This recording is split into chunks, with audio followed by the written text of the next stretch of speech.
was out in Los Angeles a while back, and I find myself at a dinner party with Josh Homme and his wife Brody Dahl. Josh is from Queens of the Stone Age and Eagles of Death Metal, and then Crooked Vultures and Iggy's band. He's had like a million bands. Yes. He's a good friend, and his wife Brody Dahl was I guess in Spinneret and is now in Distillers, I believe. And I just sort of casually mentioned, my daughter's jiu-jitsu instructor is Harley Flanagan. Is that not awesome? And they both said, no way. We named our child after Harley. So they named their kid after you. Yeah. I think this is the nice thing about like music nerds. Like they can be super, they can be super annoying, and generally speaking, I mean, I'm guessing, I'm not a musician, but everybody loves your first album that nobody listens to, and then the second one comes out, and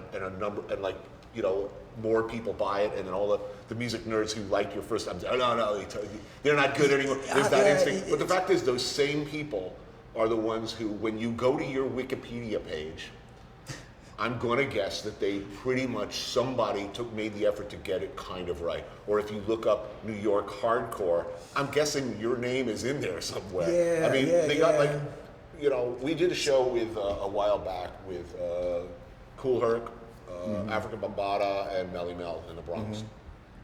But none of these guys got paid. They basically created the entire soundtrack for the world, whether it's a McDonald's commercial, a kids show, any nation on earth, hip hop is pretty much the dominant sort of soundtrack, universally aspired to everywhere. These three guys never really got paid, and I think I said to Herc, have you ever walked into like some fast food chicken joint, at 1 o'clock in the morning, and you look across the room and there's Bambaataa and there's Melly Mel, and you all kind of look at each other from 3 different tables and say, what do you feel? Like, dude, we got fucked? No, he said, look, if you look up hip hop, any authoritative, credible study of hip hop will absolutely acknowledge their contribution. So that counts for a lot. Yeah. I mean, you're not getting written out of history. So you're saying, look, people do remember, and they do know, and there will be people arguing about it, 50 years from now. That ain't going to go away. It's independent of you. It happened. People remember it. People will talk about it. People will play the records, and this, you can't fuck that up. or unfuck it. I'm not sure what to do. Yeah, you can't unfuck it up. No, man, it's true what you say. It's just it's weird still because I grew up before all this internet shit, as the youth. So I still haven't really acclimated to that shit. Like even Facebook and Twitter and all this stuff. Like I have a difficult time even interacting with it appropriately. I get too personal because I come from that generation, and plus I was into punk rock, which was always very personal. It was like the fans, the band, and the people in the audience were always kind of the same people. It wasn't like...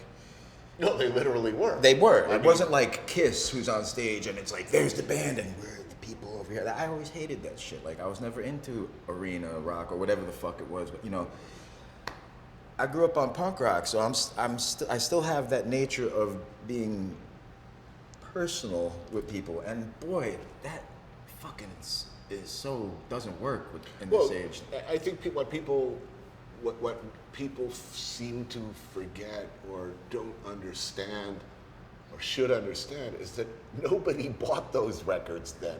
All of them were broke. I mean, nobody was making fucking money. The Ramones never made money. Richard Hell and the Void is one of my favorite bands of one of my neighbors. all time, of course. Probably my favorite guitarist ever in the history of rock and roll, Robert Quine. I mean, those guys. I mean, and I think we understood that then. That basically, all of the fans of this band are pretty much in this room now, and they're never going to get any airplay, and this is it. So it's kind of amazing. All these years later, you will go walk into some hipster bar in New Orleans or France or Japan, and they will be playing Richard Hell and the Voidoids. and you can find 38 different versions of Gimme Danger off of Funhouse now, because a lot of people rediscovered it. I mean, there are many more listeners, I'm sure now, of the good old stuff. It's than there were then. Yeah. I think the good old days are overrated if you want to be honest about it. I mean, they weren't so great for me. All those musicians, I mean, half of them were being supported by their stripper girlfriends. It was like, well, the joke. Johnny Thunders, I remember, he's headlining at the Ritz, and they got to go like wake him up, and he's sleeping in the back of a station wagon down the street. They're like, go get Johnny, he's late for the show. Bang, bang, bang. It's fucked up. What's a musician without a girlfriend? Broke. Homeless. Oh yes, right. Yeah. So that was the joke of my youth. Yeah. But you know what? I didn't start playing music because I was trying to become successful. That's the whole difference between what we were doing, I think, is, a lot of the people who got into, whatever, my experiences in hardcore music, whatever, we didn't do that shit because we ever had any hopes or ambitions of becoming successful or big playing, and to me it was like, I didn't think we were going to ever make it out of New York or the East Coast when I was first putting the Cro-Mags together. I didn't imagine that we were going to put out an album and we were going to actually get it signed and of course completely fucked over.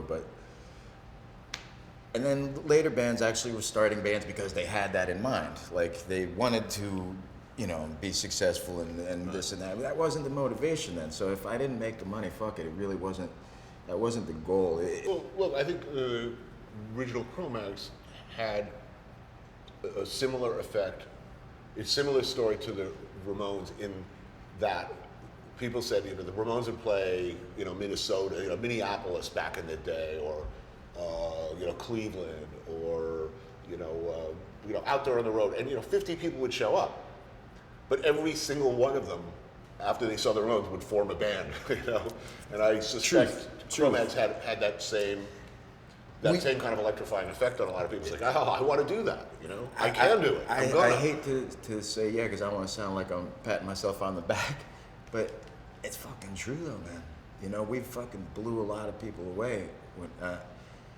And of course what the band turned into is embarrassing and everything, but when we were the shit, man, I gotta say that you really couldn't fuck with us, man. We would have gone on stage and smoked any fucking buddy.